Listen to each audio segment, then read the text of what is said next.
even in this crazy, fast-paced world, I think there's space for authenticity and connecting at a human level as a leader, even with strong values and an institutional sort of purpose and soul in a brand that customers can create affinity with and trust. So those are the spaces that I hope to stay involved in.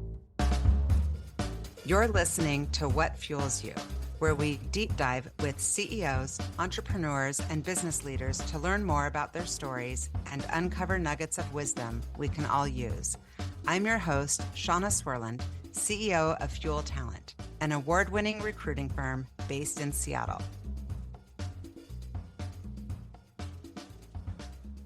Today's guest on the What Fuels You podcast is Jim Weber. Jim is a serial CEO with a 30-year track record of successfully repositioning global consumer brands in highly competitive categories. Jim was the CEO at Brooks Running Company from 2001 to 2024, leading an aggressive turnaround effort and brand refounding focused on distinctive performance products and engaging runners, walkers, and all who move. He successfully scaled the company's strategy, business model, and culture to become a $1.4 billion challenger brand success story. With a leading position in the highly competitive global running market, the business's success caught the attention of Warren Buffett in 2012 when he established Brooks as a standalone subsidiary of Berkshire Hathaway. Welcome, Jim. So good to see you. Thank you. I know we've talked about doing this podcast for a while, and I'm so grateful to have you on. Well, I'm excited to be here, Shauna, and you've had some great guests on What Fuels You. So let's make this fun. Oh, I'm excited. You probably know all of them, and I'm sure they know you. And so I'm super honored. Okay, I'm hitting you with some rapid fire. I know you're really into music, and I love your playlist, your running playlist. I'm curious, what are three musicians that you've listened to the most over the course of your life? Like if you had to pick three. Yeah, at this point in my life, I can answer that.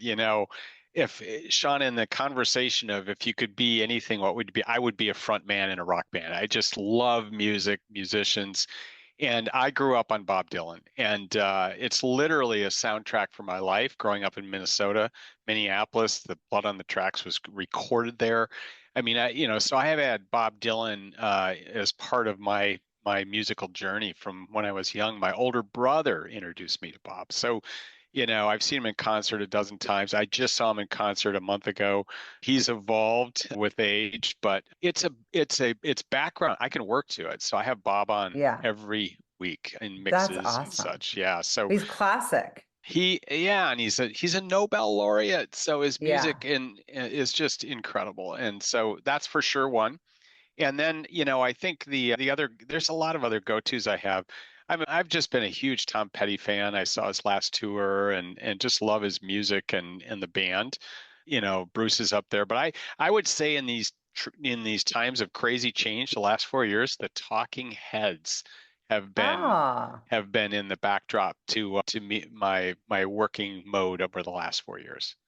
Well, I'm excited to get into like your skill set. I'm surprised to hear that you can work with that type of music on in the background, because I'm like, is this guy a creative? Is he analytical? Is he just like the people guy? You've kind of got all of these like things in your toolbox. And I don't know how you do all of that and listen to music. I'm like, it's like you're four people in one. It's unbelievable. Okay, I also have this impression of you that you just live this life of intention, and no one's perfect, but I'm curious if there are any habits that you are currently trying to break. Yeah, that's a great question.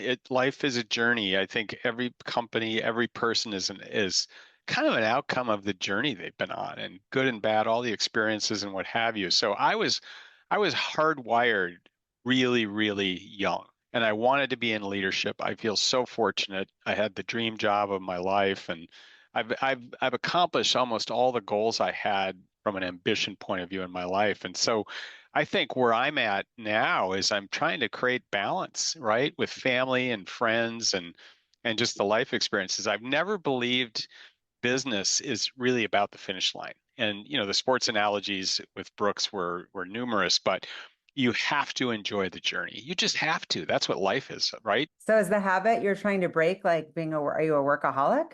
Well, so I think that the habit that I'm trying to balance out is that singular focus. I mean, I get Mm. very attached to things, my wife, my family, but also my job. I think broadening out something I'm very intentional about and working on. Okay, so what are you reading or listening to or watching right now that you want to share?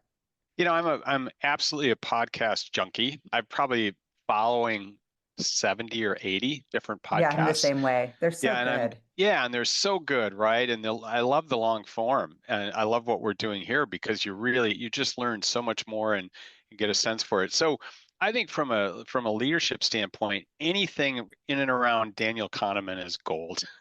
Obviously, he wrote a couple of books, but just disciplining yourself and how you make decisions, how you process information. We all have filters, right, Shauna? We all have filters, and I think so many great leaders for me were self-aware and situationally aware. And so in that process, understanding your biases and your filters. So, Yeah. there's a Michael Lewis book on Kahneman that I've got open on my desk right now. I was introduced to Yuval Noah Harari with Sapiens, and he's got a new book out, but I'm listening to it on audio, and I'm going to listen to it 3 times on audio in my spare Wow. time. I'm an insomniac, so that's when I go to podcasts and books, audiobooks. And so, but he's talking right now about networks, the history of networks. He's kind of a huge, big history guy, and how that leads into AI and the opportunities and the risks that are involved with all that. And it's all about human behavior, Shauna, right? And I think all business is human behavior. It Oh, just I is. love it. Yeah. And so he's got an insight into some of these huge technology trends as it relates to human behavior and how we process information and what truth is and what it isn't. And it's just so enlightening on how to think about, some of these tools and how they're impacting, how we see each other in our Yeah. culture, in our communities, in our business. So I think as a leader, I learned this from a lot of people, but Warren Buffett, we reported to Warren as part of Berkshire Hathaway, just reinforced it. Most of the puzzles in business, that if you really take them all the way through, are human behavior puzzles. So anyway, 100%. yeah, Yeah. yeah. But between Daniel Kahneman and Novar Harari, wow, there's just a lot of insight, wisdom, and horsepower there to be better leader and becoming more self-aware and situationally aware. Yeah. That's great. Are there three attributes that you most often seek out when you're looking for an employee, just across the board? If you had to say, forget everything else, these are the types of attributes I'm drawn toward. I think it's in leadership roles, it's absolutely, the ability to collaborate. So when we've promoted or hired a new leader, I say, look, here's what you need to do. You need to, obviously you're leading a function or what have you. You need to lead strategy. So sink into the overall strategy in your function. You need to lead it at least for the next 3 years and what it means. Business plan. You need to absorb the business plan, making sure your team is set up to deliver your responsibilities and accountabilities in that business plan. People. You need to be able to recruit and retain the talent you need, for this function to deliver on its goals. And you're responsible for their morale, for their development, and for their success inside of our company. And then fourth, you need to work across really effectively with your peers, Yeah. across the team. So that's why, Sean, I think these leadership jobs from middle management on up have never been harder, because the world's moving faster and people's expectation of leaders is different than it was 20 years ago, and Yeah. it's high. So I think a successful leader has to deliver on all of those things over time. And Right. I try not to say this in public, but it's really true. There are a lot of ways to fail. It's really so you have to execute and be successful at all of these different areas, for the team to be successful. And so Totally. I'm not a one. There's not a simple answer oftentimes on how you'd be successful, but I think really strong leaders do a lot of things well, and that focus reflects that, I believe. Yeah. Okay. So moving on to you personally, I know that you met your wife, Mary Ellen, years and years ago. You've been together for a very long time. What three words do you think she would use to describe you? Oh my, I think I am that's always dangerous, right, Shauna? But let me You take a got guess. this. Let me take a guess at what Mary Ellen might say. I think, I'm going to throw a few words out, but dedicated, focused, and hardworking. I love it. And in all areas of my life. I tend not to do anything casually. When I commit to something, I'm all in and I'm trying to solve for the long term. Yeah, I can tell that about you. There's a consistent thread throughout your life story that says this guy is like, go big or go home. I love it. Okay, tell me about the favorite ways that your grandkids, Tegan, Declan, Lennon, and Esme, your kids have like incredible taste in names, are the coolest. How do they like to hang out with Papa? Oh my gosh. The grandparent thing is not a title I ever sought out. I was patient. I didn't need to be called, a grandparent for a long, long time in life. But once it happened, it's pure joy. It's better than what everyone says because, what happens, the engagement I have with them is I let them be in charge, even at 3 years old. It's priceless, right? It's just So playtime. it is. And so you give them a sense that they can influence me like they'll never be able to influence their parent. And so we become fast friends and really good buddies and connected. And my oldest grandchild is now 11 years old, Tegan. She's awesome. But I'm now telling her that, Tegan, the reason I always told you that you were perfect and you were my favorite and you were my best friend forever is that I wanted you to build confidence and courage as you reached your young teens. And so I'm really trying to connect with them in a personal way. And the key to it is you let them have a sense that they're in charge. It's really fun. Yeah. It's really Well, fun. and it's hard to be a teenage girl these days. And I think that a lot of their confidence does come from the male figures in their life, whether it's their dads or their grandpas. My dad is he's called Papa also. And Hmm. I just love the dynamic that he has, the relationship that he has with my kids. I think it's special. Okay, final question. What's your guilty pleasure besides Cheetos? Oh my gosh, guilty pleasure. So I have to think about that. Guilty pleasure. I try to avoid guilt and Okay, so what's a pleasure? What's a pleasure? An indulgence. you know what? For me, I absolutely loved running. A lot of people don't, but for me, the 6 mile run on a Saturday was a Zen experience. It really was. And it's a bit selfish. You're taking an hour plus away from your family and so on and so forth. But It's better you than know, golf.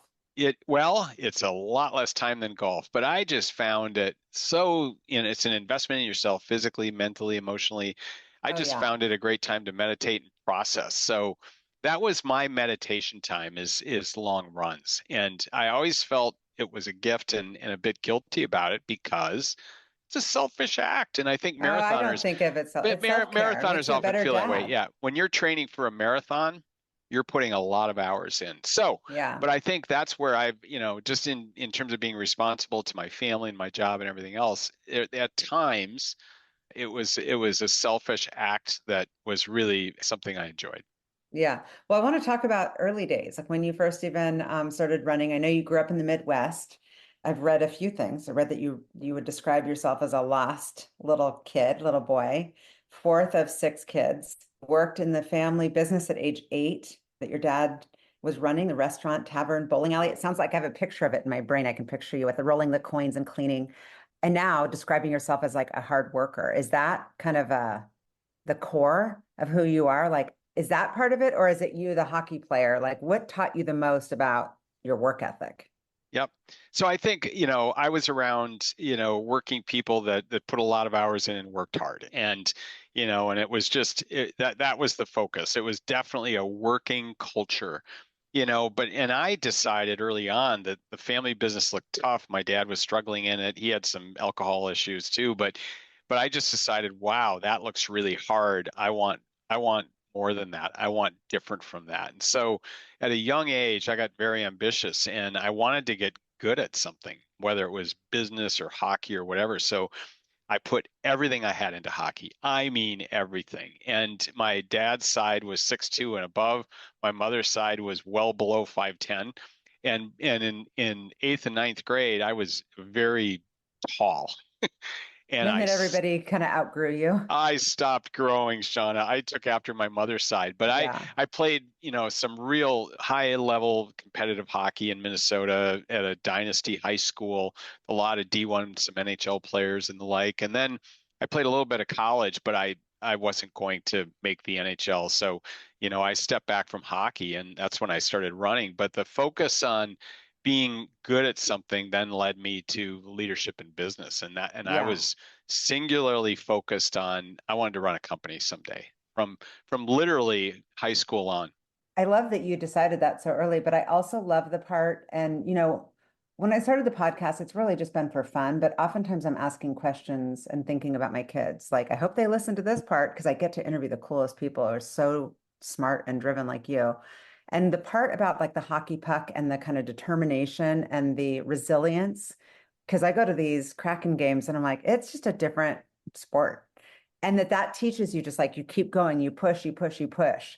And I loved that analogy. And I'm wondering how often that comes to heart when you're like, I will get this over the finish line, or I will. Is it hockey? Is it running? Like, what are your analogies these days as it relates to sports? Yeah, I think, what were the kind of player I was in hockey was a persistent, gritty, never quit going after the puck, coming out with it, passing it, shoot, see, score. That the hockey game, like soccer, like lacrosse, it's just got that dynamic in it of speed and power and flow and synchronicity with team and finesse and all of that. I love that.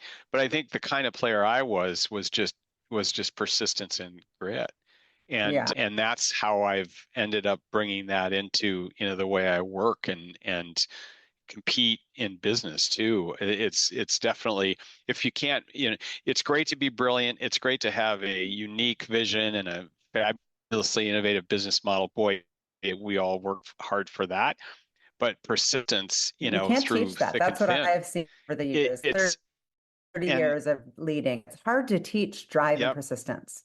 And that's where success for me came from Yeah. because it's in the times of challenge and dips where you got to navigate disruption or what have you. If you can come through that and navigate it well, that takes persistence and grit and focus.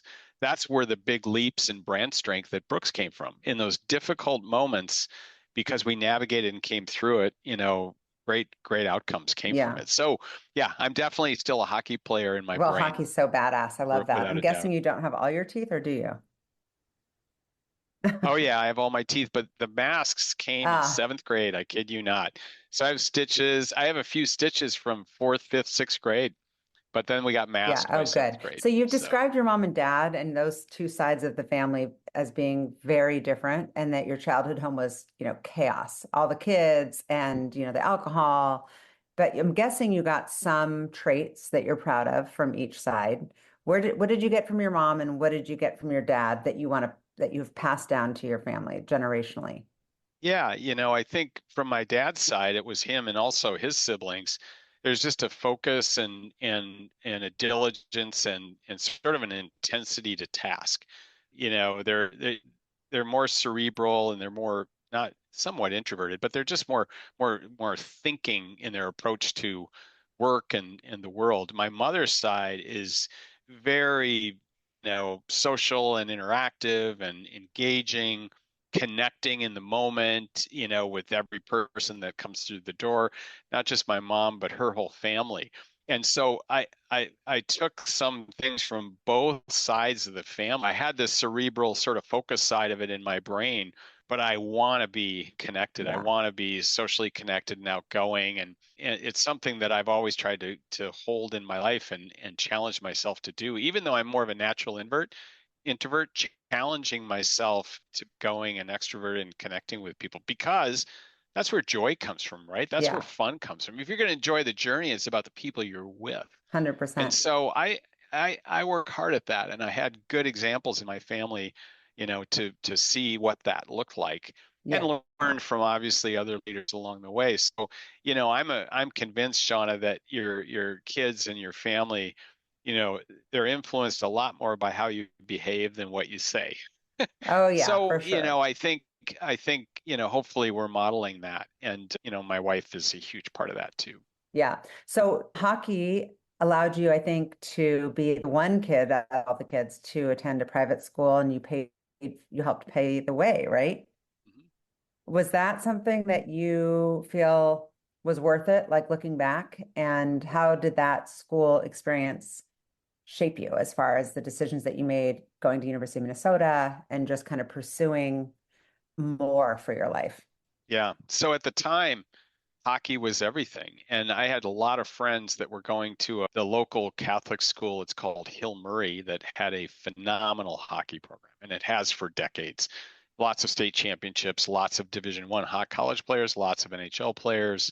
And so that to me was the holy grail. If I could make that team, as a young kid, that would be something, and it'd be on my way. So I had my eyes firmly set on Hill Murray, but it had tuition. It was not a public school. My older siblings had all gone to the local public school, but I wanted to do it. And so, I worked, I raised money for it, I got some financial aid, and Amazing. I think my parents were just sort of go for it, go, go, go. And so, yeah, I had such a phenomenal experience there. Yeah. And I dove into leadership. I was president of my class. I was involved in the student newspaper. I did theater and the Hello Dolly play my senior year, played football, hockey, ran Wow. track. You're like So the I everything just, guy, that guy in high school. And then in college, you ended up president of your fraternity, like as an yeah, introvert. That's not typically I don't know that you are an introvert, or at least you're an introvert that's been trained to come off as an extrovert. I think that's right. I still need focus time, but I love it. I want to be in Yeah. the game. I just want to be in the game. And so, yeah, I've so enjoyed, every one of those experiences. And by the time I got to college, I got a little bit more focused on the classroom. High school, I had so much fun. I was involved in. I signed up for everything that was put in front of me, and Yeah. I was it kind of was like fun. that in high school too. And what did you end up studying at University of Minnesota? I And I who got was kind a of guiding these choices? Like, did yeah. you have a mentor at that stage? It's interesting. Everybody was a mentor from afar. I remember high school counselors, right, for college.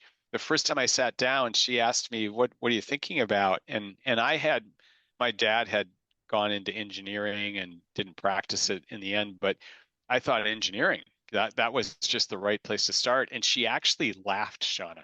She said, Why? because your grades aren't strong enough. You're never going to get Oh, into the engineering program. And it will talk about a wake up call. So anyway, yeah. I ended up getting a Bachelor of Science at University of Minnesota in business, the Carlson School, which I'm on the board of now, and I had a great experience there, and I learned so much. But it was my first real exposure to the business world. And I had so many mentors that didn't know they were mentoring me because I was just absorbing. I Yeah. watched them, how they made decisions, how they communicated, how they interacted with people, how they led meetings. One of the first was a professor adjunct at University of Minnesota. He taught a strategy class in the last session of my 4 years there, and it was a survey course with CEOs from all the local companies, from Target to 3M to all these Minnesota companies, and it was about leadership. And the person that led it was Wheelock Whitney, who had run for governor. He ran one of the investment firms in Minneapolis, so he was a very significant person, the first Renaissance kind of leader I'd ever met. He played guitar and had us out to his home. He was wonderful. And I'll never forget, he closed the session of the class in the last moment. The bottom line is, if you're going to be an effective leader, here's the key. You need to have good judgment.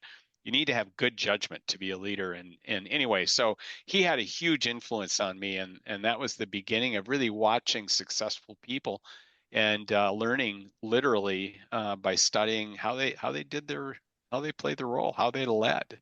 Yeah.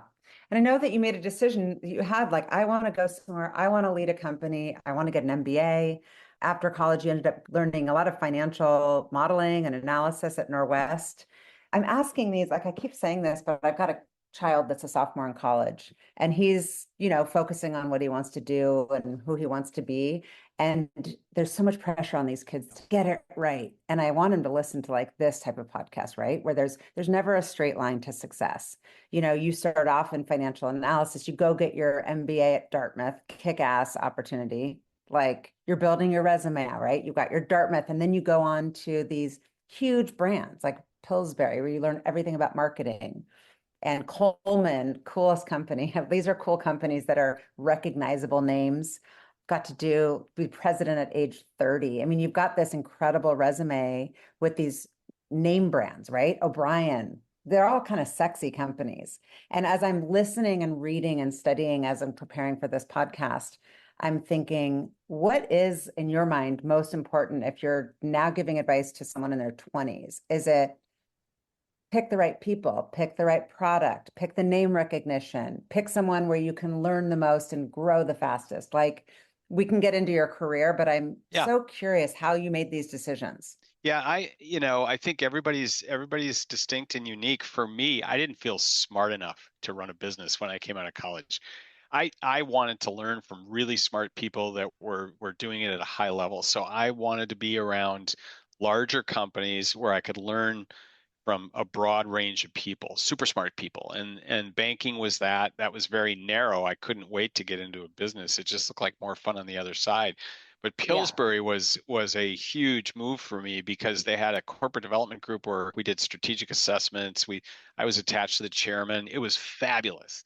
But you spent 2 years there and then they put you into one of the businesses, which is exactly what I wanted to do. So I picked it especially for its opportunity to be around super smart people, but it wasn't a straight path. And I think, and then I was learning, I was adding value, I think, and asking a lot of questions and showing curiosity.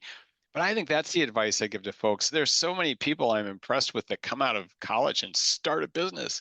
I Well, I yeah, I'm not a wasn't. big fan of that plan. I do like the But I plan that had you're too much talking about. fear. Yeah. So my early part of life was really driven by fear of failure, partly because of watching my dad be so unhappy that I wanted, if I once I got the wheel, I wanted to be successful. And Right. so, at least in my own mind, I had the confidence that I had the tools and the framework to do that. And I was fortunate at age 30, I hadn't one employee, Shauna, and I talked my boss into letting me go down and run a small division, which ended out really well. I turned it around, but Yeah. I mean, I we're was losing president at money age and 30, and then I'd turned into never managed profitable. an employee, so Yeah, it it's was fun. Yeah, incredible. I mean, it's the fun. fact that you turned that business around, I would guess that you're using your skill set that you learned, you know, through finance, like you're really looking at the numbers. Yep. But there's also got to be some aspect of the soft skills that we're kind of talking about around gut and people and Hmm. like how to get the most out of people through working on teams. And Yep. where did you like, because you've done it time and time again, you're kind of the turnaround guy. Yeah, What and I skill think, sets are you kind of accessing to do that? well, I think, I'm a really good strategist. I'm a really good analyst. I'm a really good problem solver, and I try to solve the puzzle of brand, product, market fit, and doing that, putting your brand and your product in the marketplace in a profitable way that's sustainable, and you can win the space. You can win a niche. You can win a price point where you can something. So I love those puzzles, and I've been solving those since my Pillsbury days. So it starts with that. So I ended up getting a lot of confidence of where our North Star was for the brand, for the business, and what things we had to solve to put ourselves in a position to win the customer and survive, if not compete. So that's the first thing. And I develop a lot of confidence around that.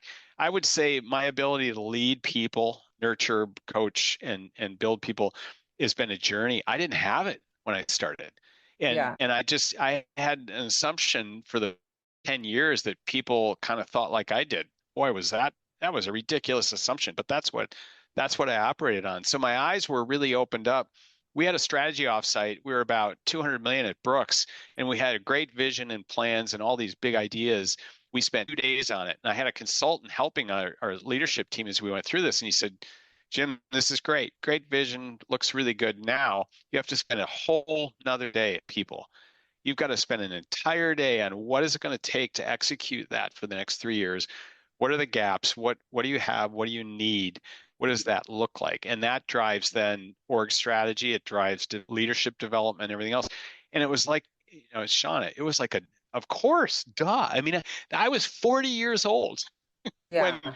when that light bulb went off, but it was so clear that especially as you scale, and even more so now in today's world where everything is about execution. you got to execute at such a high level to deliver your Well, and you got to goals. just be able to, in these big companies, I would imagine, I've never worked in a huge company like this, but get people to, not, you talk about the North Star, like get them to come along for the ride with you Yep, and not try to fight you along the way, and at least have faith that we're going to kind of fail fast if we do fail yep, and quickly recover and to be transparent and explain to you how I came, up on these decisions. And that's a hard skill set too, because it's not like let's just charge forward and I know what I'm doing and yep. sorry, get on board. Why would you describe, I mean, all these companies, like we talked about Coleman, O'Brien. I grew up with O'Brien, water skis, wakeboards. Mhm. That brought you to Seattle, Yep, right? yep. And then you had the mulligan. I love that describe. We all have one, right? Actually, I don't think I have one. Career Maybe you do. mulligan. A career mulligan, Sims Sports, a company I didn't know about. And I love that you like turn the lemons into lemonade, of that you got to meet the firm J.H. Whitney and Company, the private equity firm that connected you with Brooks by putting you on their board and the Nautilus Yep. board. What was that board seat like for you and why did they choose you? So all through the 90s, the CEO of Brooks, Helen Rocky, and I became friends. And Helen really turned Brooks around in the 90s. It was a mess. It came over from Michigan. It was moved here by the owners at the time. They hired Helen and Helen got it profitable and going the right way. She moved on to another opportunity, and there was a 2-year period after Whitney bought it where it just started to cycle. And they went through 2 other CEOs. So I became the fourth CEO in 2 years. But I think that, it was an interesting situation because I came into the board in probably 99. Helen had just left. And it was a young team there, and Whit was new in, and they wanted an independent CEO on the board. So, but the company was going through a lot of challenges. And so I was one of, full of board members that were trying to help the team and sort through those times, but they had too much debt by that time. They were not profitable. Their balance sheet was bloated.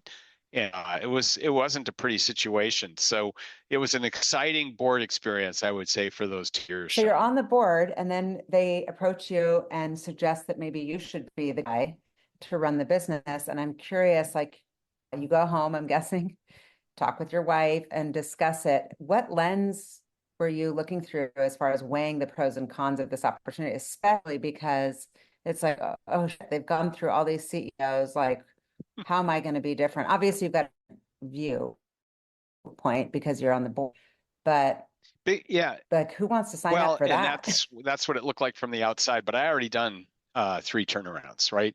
The businesses that I managed within Coleman and the snowboard business, they were all turnarounds. So I'd seen that movie before, and I knew I had success at repositioning brands and dealing with a lot of challenges and issues. So in Brooks, the big advantage was we had months to really dive in and look at the numbers and do some analysis around what the issues were. And the focus on run came out of necessity. They had a couple products in running that were valued, respected. Every real running retailer carried those shoes, and there was margin in them. The rest of it was pretty troubled. So I think Yeah. we saw a path to where we needed to end up, and there was lots of things to fix in the interim. And we were talking earlier about communication. I started off when I was introduced to the employees and the team. I have my PowerPoint presentation that I did at the time. It was really simple, but we're going to focus on run. Here's the essence of this strategy. Great product, premium margins. We're going to focus on where those products are sold. That's all we're going to do. It was about half the business, and everybody there was no conventional wisdom in our industry that would work.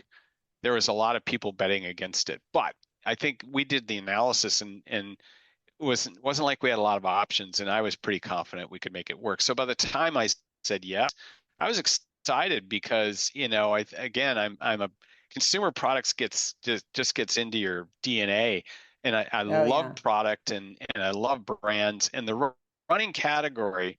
I was a runner at the time. Is the most fabulous category in all of sporting goods, outdoor, and fitness. It's the biggest. It's 35-40 billion revenue globally, apparel and footwear. It's always been the biggest category. And so we also knew that, we didn't have to get that much of it to survive, let alone be successful. So for all those reasons, I was confident. I don't think there were very many other people Yeah, I heard they were were, taking, but you overheard they were like taking bets, literally taking bets on like how long you would last or if you would be successful like in the company. Yeah, the That's so employees had a funny. pool on. I was the fourth in a line, so they had a pool on how long I would last. And our customers were concerned. Everybody was concerned Yeah. about Brooks because our bank had called the loan. They didn't want to fund us anymore. There were lots of issues, but I think yeah, I felt pretty excited about the category and our ability to survive it. Yeah.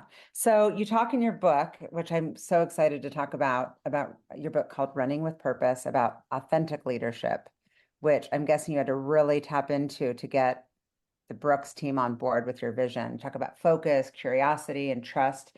What specific steps did you take to build trust with this team, especially because a lot of them you were cutting out their divisions? Did you Yeah. keep those people? Did you get rid of them? A couple questions. One, how did you assess the talent, the existing talent? I think when in turnaround situations when there are lots of problems that literally must be solved to, stay financed, to, get profitable, to improve cash flow, there's just lots of things that have to happen. So I've always led with frames, right? I think, people ultimately want to be able to bring their skill set, their superpowers into their job and be successful at it. So I've tried to create frames. They also want to be led, right? Most people want good leadership. Create frames on strategy, on our business plans, and on here are the things we need to do. Now let's get everybody engaged and begin to solve them. And there's ownership, right, for who owns that. So it's a frame that isn't, here's all the decisions I've made over the weekend. Go. It's pretty collaborative in my mode. So, but it's all open and I'm constantly communicating the same frames. I was touring, doing some media with a young student on a campus, and I did 6 or 7 presentations in a day and a half, and his Wow. his reaction was, "Oh my gosh, you say the same things over and over and over again." And I think, that it's in a way true. 24 years later, the core of the Brooks strategy is still there. It hasn't really changed. It's evolved. We've added so many things to it, but the essence of the strategy is simple. And I was relentless at communicating that essence. Yeah. Well, I want to make sure that I'm picking up on exactly what you're talking about because I felt the same way in reading your book. I was like, this is a clear communicator with a clear vision. And I wanted to kind of lift it out and almost like put it into my business and be like, are these frameworks things that can work in every industry? And you just kind of lift out some of the specifics. So you talk about Brooks' purpose, inspire everyone to run and be active. And then it says strategic goals, performance running leadership, focused quality growth, industry leading profitability. And then you had a strategy that was like product leadership, best in class customer service, and marketing energy. And then very specific approaches to each of these sections. And I was like, this would be such a cool exercise to do in every business. And you talked about it being collaborative. So what is that exercise? Is it a whiteboard exercise? And who's in that room? Yep. Uh, I'm a whiteboard person. I had one in my office. So it was developed in our purpose of inspiring everyone to run their path came out of focus groups with our employees in a conference room. I remember when the essence of it went up on the whiteboard.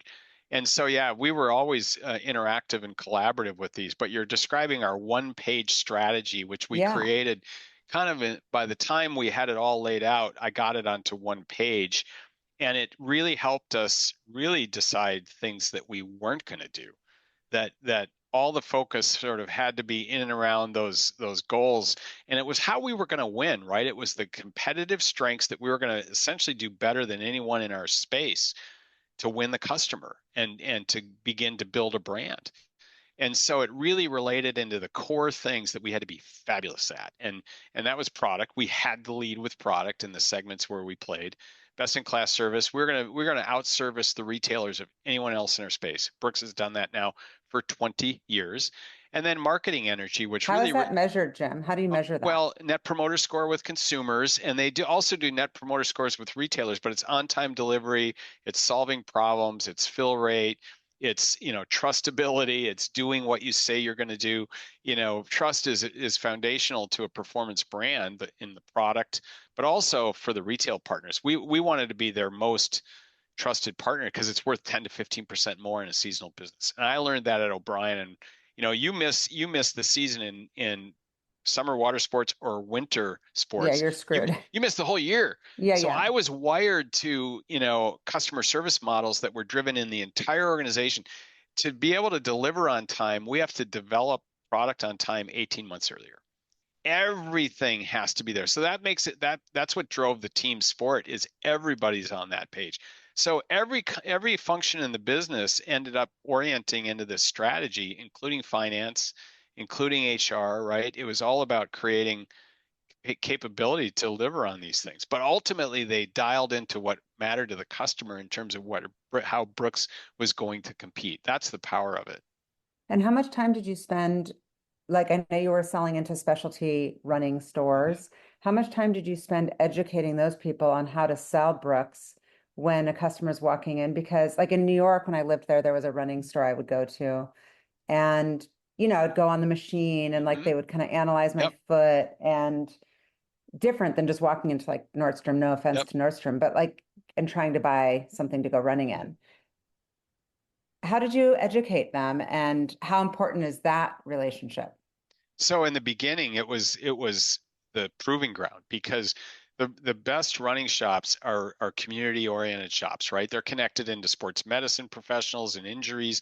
They're connected into the high school coaches in track and field and cross country, into the race directors of your local 5K and 10K. They're running community stores. And so then they become curators of the best footwear in the industry. And they look at it that way. They want to sell the best shoes and put them on feet of people who trust them for their advice and direction because feet are complicated, runners are all different, and the brands are all different. And so we knew we had to earn their trust, which meant the shoe had to work for people. And so we went for runner's trust in the second pair, right? In the first 20 miles, 2 weeks into it, you know if you'll ever buy that shoe again. So fit, feel, and 20 ride. miles, I'm like, I'm talking 1 mile. Yeah, We're talking people different know, right? languages. And runners have, the ones that have, a sensitivity to it, whether it's from injury or comfort or what have you, they know. So, Yeah. so we were trying to build trust with the retailer first to pull our blue box spot out because they typically bring out two or three products and then you try them all on that will work for, and you pick one. We Yeah. figured out, Shauna, that if we could get the blue box out in those first two or three, we won 60% of the time Yeah, I because saw that. we That's had fit. We amazing. had fit. So we built the brand, I say a pair of feet at a time. Just Hmm. trial, getting try on and people to try the product and now Brooks is in such a wonderful position. They're typically the number one or two shoe on course at any given marathon and half marathon where it's a piece of Incredible. equipment, right? It really matters. And they have three of the largest selling franchises, the Adrenaline, the Ghost, and the Glycerin in the world of Yeah. running training I was shoes. wearing the adrenaline, but how many Yep. different SKUs are there? And is there some sort of strategy there around like don't put too many in there because it gets Yeah. complicated for people, at least for someone like me with like an ADD brain. I'm like, just net it. Show Yeah. me two. Right. The industry is so complicated and it's not gotten simpler. There's more variety out there in terms of experiences and technology now than ever before. But I think we know that curation is essential and so for Brooks it's really around franchises. But now the Ghost comes in 20 colors. So Well, the so colors it's are important. I mean, as a yeah, the woman, I'm colors like, it's for important.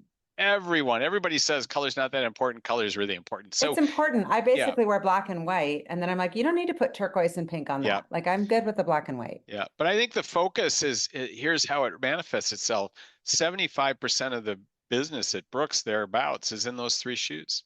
They're huge. Yeah. Yeah, Yeah. so that's what trust creates with runners because they want the best shoe for them, and that you got to build trust around that over time, and that's what's built Brooks, I think. And was it easy to stay laser focused on the customer, or did you find that you were also focused and maybe potentially distracted by the competitors? Both because it's easy for me because until you're number one, we didn't want to vary left or right. But the pressure in the industry, especially when cycles come through the category to do price point shoes or tech light shoes or lifestyle shoes is immense. And it Oh, still is, huge, right? Because the lifestyle business is huge. It's bigger than huge. running. It's a bigger Oh, category yeah. than run. So, Well, and sneakers are everything, especially during yeah, COVID. I mean, yeah, women that you see women out in yeah, dresses at events and yeah. they're wearing sneakers. So I think so many other brands have started in running and then become so much bigger in all these various categories. But Brooks is still, I think, the only brand. It was a very unique strategy then. I think it still is the major brand that is trying to build a performance lifestyle brand in the middle of the sport and lifestyle of running. And that Yeah. includes walking, it includes hiking, it includes, trail, of course.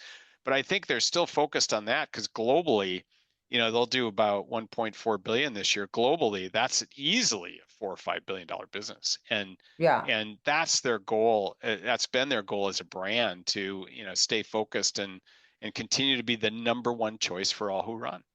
Yeah. And so you were doing like net promoter score with your customers and Yep. with, everyone else. And then you also were running, strategy around culture and Yep. measuring culture. What exactly were you looking for? And was there a correlation with, growth and profitability and increased engagement in the culture? Yeah. So we've always felt that, to be successful at 500 million, a billion, 2 billion, culture is going to be essential because the brand comes from that. And you want to be a distinctive brand in this sea of fabulous global brands. So we always felt culture was going to be key to the brand. But then as the business got more complicated, the culture of how we work together as a team, attracting talent, keeping talent, and being operating and performing at a very high level because execution is everything. Culture is going to be key to that. And our journey was interesting because in the early days, 10, 12 years ago on culture and trying to scale it, we were using a survey that included essentially an employee net promoter score.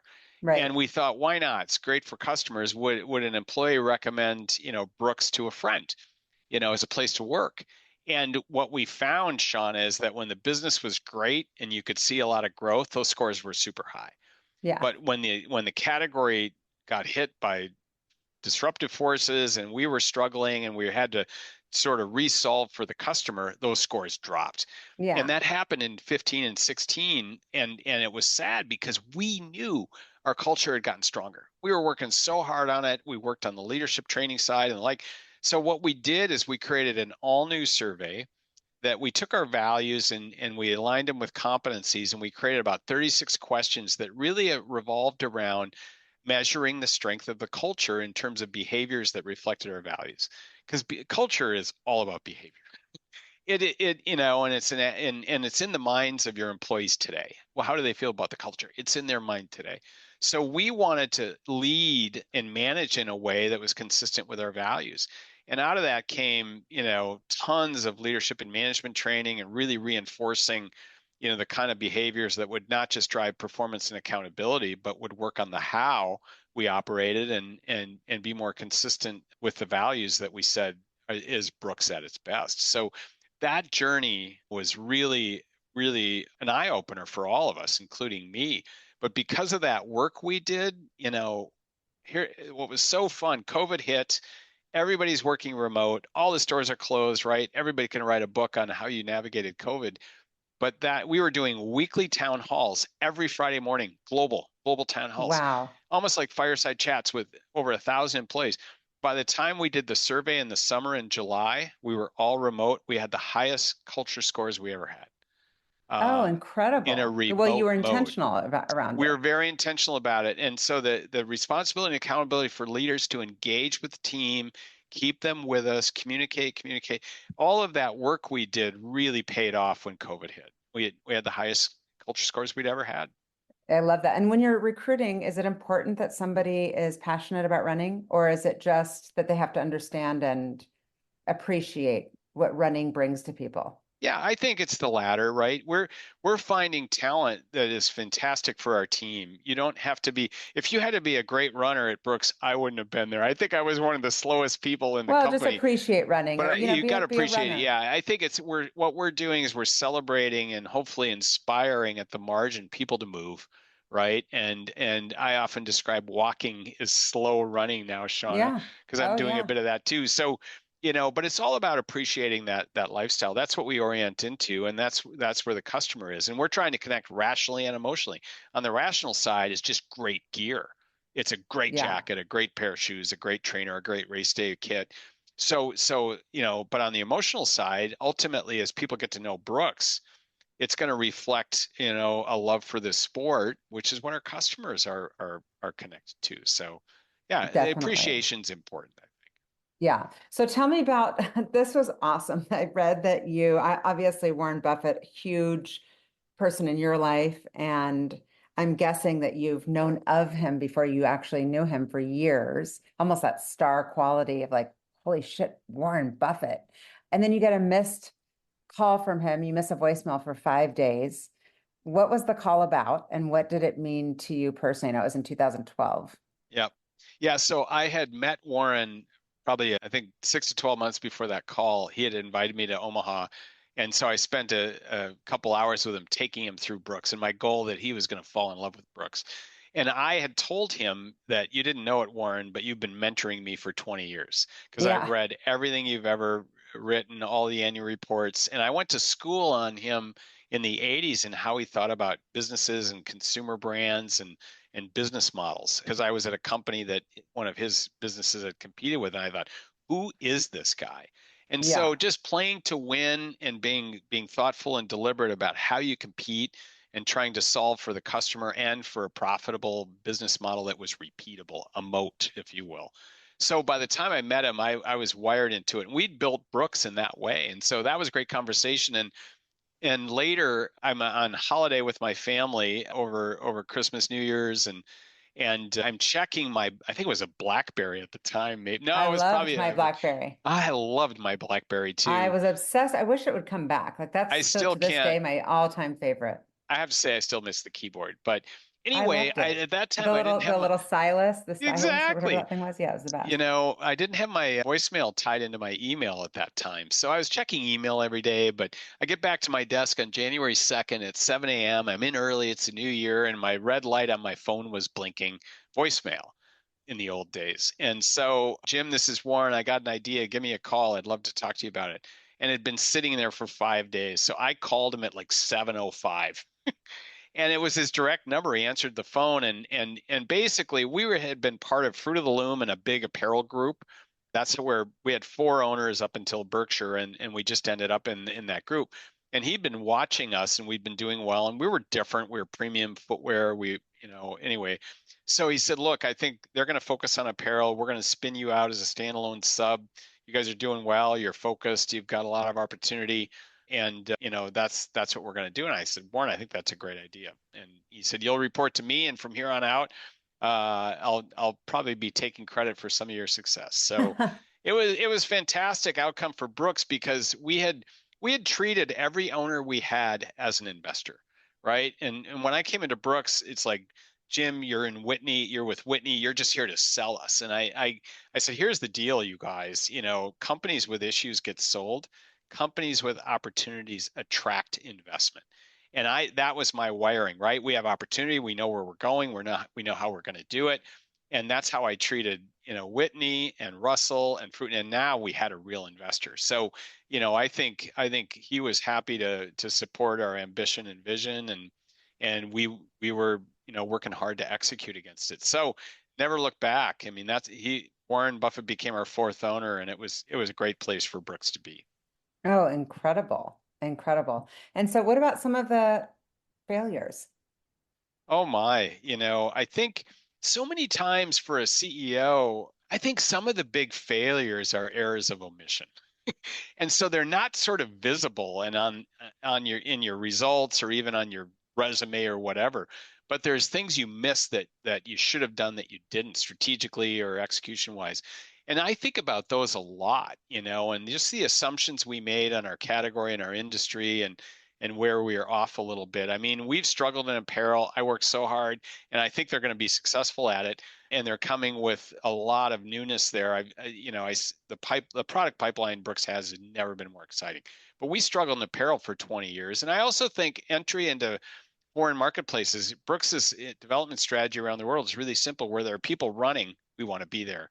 And I think we've struggled, to get quick success in Asia. I think China is now going to be a fantastic success, but in Japan and Korea, we've got challenges. So those I consider failures or opportunities that were not addressed successfully.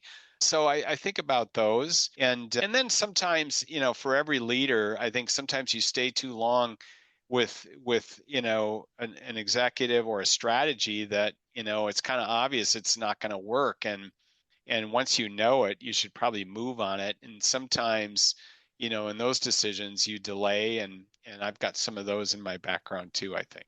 Yeah, that's probably the optimist in you. Yeah, Because I'm yeah, similar, you get attached to outcomes of being like, well, they could turn it around. I see potential, or this, there, you see that something could turn, and it's like, no, not going to that's right. happen. Yeah. So I'm kind of all over the place, which is very me because my brain just works like that. But I'm curious, like when you talk about run happy, for me, reading about it, and it kind of gave all these definitions in your book, it just created a physical, like warm feeling inside. And I haven't run in a while. Like everything kind of hurts in my body right now, which is sad because of pickleball. But it created this certain feeling inside. Who came up with that? And also, if you say it to someone, like typically what response do you get? And for you, now that you're not running or you're kind of fast walking, when you hear run happy, what do you think about? Yeah, so the genesis of Run Happy happened in the 90s before I came. And there was a local shop, advertising strategy brand shop called Big Bang, and they created it. I was on the board at the time, I had nothing to do with it, almost branding Brooks culture because Brooks was a glass half full culture. The people were. And running is a work hard, play hard sport, right? You go out there and work hard, and then you have a beer afterwards with your friends and Totally. celebrate, and you celebrate the achievements. So the company and the sport actually, they that was the insight almost. You're in sync with running, but that was Brooks. It was a work hard, play hard, and they were humble in the sense that they had to earn the customer. And the other thing Run Happy was is really celebrating you and your run.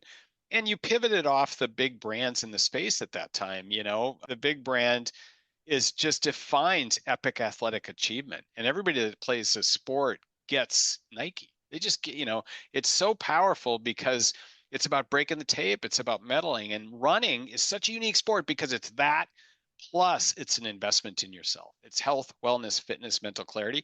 So Brooks was the first brand that positioned in that center of gravity. And no one was positioned there. Run Happy was celebrating you and your run, even if it's your first time around the block or your first 10K or your 20th marathon. Front of the pack, back, it didn't matter. So that's what Run Happy really was. It was a human to human, runner to runner message about you and your run. We're going to gear you up, and no matter where you're at, how fast or slow, we're with you. And now 25 years later, that's a very durable positioning. But that branding was created before I came in the door. I think it's phenomenal because I have, I was a college athlete, tennis player, and when they would say run, my brain would just shut down because I did not like running. And I think you either like it or you don't. People talk about the runner's high. I was always kind of looking for it and wanted to be a runner. And so I think sometimes running can be a big mental game, and just putting run and happy in the same sentence is That's like it. helpful for someone like me. So it's good. Okay, And so millions of switching gears others. is Yep. so and millions of others. So switching gears to less happy. I know that you got the terrible news in 2017 when you got the cancer diagnosis. And we talked about it and then also read about it in your book. And I would imagine that's incredibly just jarring news to get, and telling your family and then transparently and openly and vulnerably telling your team. I'm curious what that experience was like and what that moment was like when you found out the news, and how you have chosen to wake up with purpose and determination and a positive attitude like every day since. Yeah, it's interesting because no preparation or experience for it, none, as most people never have, right? I'm in the cancer club. I didn't expect to be there, never thought about being there, but you go in one day and all of a sudden you're in it. And I was looking at, I didn't have a plan for the first week, which was very unsettling. I'm a person that needs a plan. So the first week was really unsettling because I didn't know, what the chemo, radiation, surgery regimen, recovery, and all that would be. So those were really challenging days. And I think, Shauna, the way I believe it to be, so everybody's different, right? Everybody handles that news differently. Everybody handles, all their relationships and everything. It's hard to predict, but I think your essence and where you sit really does come out. And for me, what I found, first of all, I had some peace around it because I've been so fortunate in my life, in my family, my work, all the people I had connected with. I was so grateful and fortunate. But yet, when I looked in the eyes of my wife and my family, my kids, my grandkids, are like, holy crap, this is they don't want me gone. And it was like, okay, I'm gonna fight this with everything I got. I got to get a plan, but I'm just gonna fight it with everything I got. And I think 6 years later, I look at it and I lost some things. I had some complications, and I have a Frankenstein digestive system. I have What does that mean? that means it's an all new digestive system that, as I describe it, it mostly works, but super small meals, and it gets disrupted a lot. I lose sleep. It's gravity based. It's kind of a long story, but I had esophageal cancer, and an esophagectomy was the surgery. So they literally rebuild your whole digestive system. But it works, Shauna. I'm here. And I say it mostly works. And then, this was the worst news of all. Complication in that first surgery was the phrenic nerve to my left diaphragm was severed. So I kind of have one lung. So I lost the ability to sustain a running heart rate. So I lost my long runs, which was so huge for me.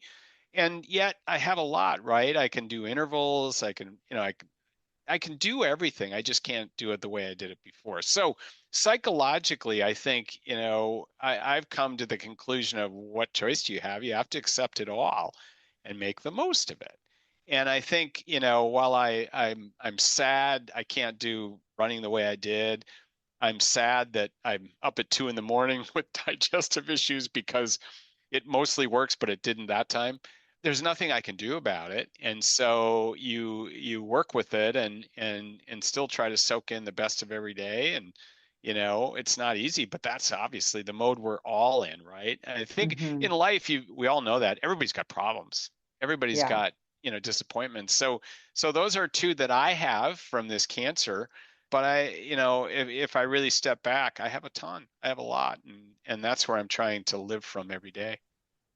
Well, it's impressive and it's easy to look it's easier, I think, for some people to look at it the other way. And I Yeah. have talked to people who have gotten diagnosed with cancer and they say that, when people say, why me? Like they choose to say, why not me? Like it could be kind of anyone, but I am curious if there's things that you could share of what to say, what not to say. Now that you have been sadly in this club that Yeah. you didn't choose to be in, if you now have a friend that gets diagnosed and you've not had it, what are the right things to say to someone?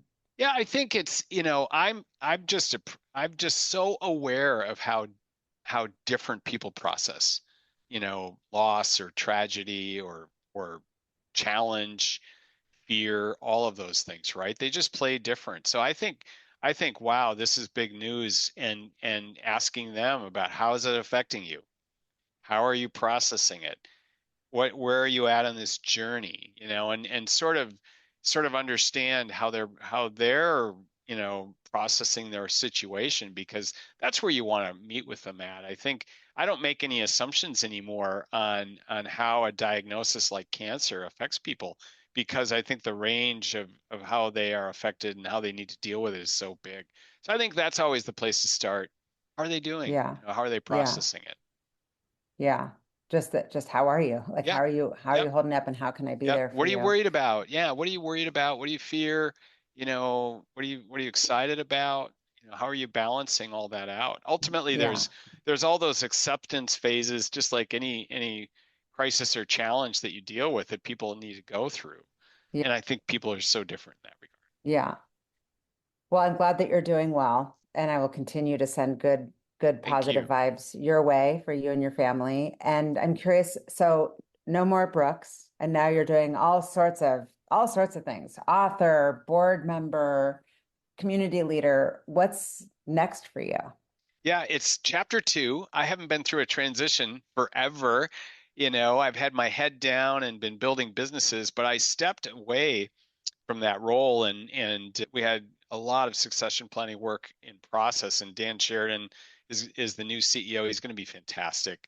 I'm just cheering and rooting them on, but I'm not ready to retire. I am more balanced in my life now that I can control my schedule, and that was the goal. But I want to stay engaged in solving puzzles with smart, interesting people, and I like the consumer space, so a lot of the things I'm looking at are in that space. But I love solving strategy, solving business models, solving culture and scaling and growing people. And so, I hope to add value there and do it with interesting people and interesting businesses.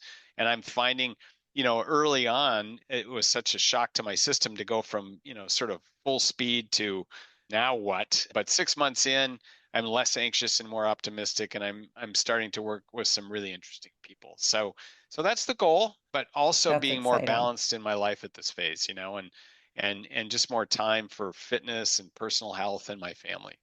Yeah. And probably like hobbies, all the things that we talk about that we want to learn and take on if we had Yeah, like 48 hours in a day. And yeah, that's awesome. So I know that the quote, the secret to success is constancy of purpose. I totally believe that. So I am curious, what fuels you? What's your fuel I love overall? that. I love that. So, you know, the book I wrote is really a challenger brand story, but it's also a purpose-driven, culture-driven brand story and authentic leadership that can create that. And so I think now, there's such a degradation of trust in our culture with institutions, with leaders, from business to government to it's just Yeah. the degradation of trust is everywhere. So there's a lot of white space for great leadership. And I want to stay engaged on that topic. I do a lot of speaking with student groups and in and around my book. It just got published in China. We did a week of media over there and keynote speeches, and I just love that. But I think that's where this story is interesting. A lot of businesses and brands are trying to solve for that. And again, I think even in this crazy fast-paced world of an information onslaught, I think there's space for authenticity and connecting at a human level as a leader, but even with strong values and an institutional sort of purpose and soul in a brand that customers can create affinity with and trust. So those are the spaces that I hope to stay involved in. Thank you for listening to the What Fuels You podcast. If you'd like to check out past episodes to hear from more business leaders, go to fueltalent.com/podcast. And if you have a minute, please leave a review and rating on your favorite podcast app, or share this episode with a friend or colleague. Please share any feedback or interview suggestions for other guests by sending a message to podcast@fueltalent.com. I'm Shauna Swerland, and thanks again for listening.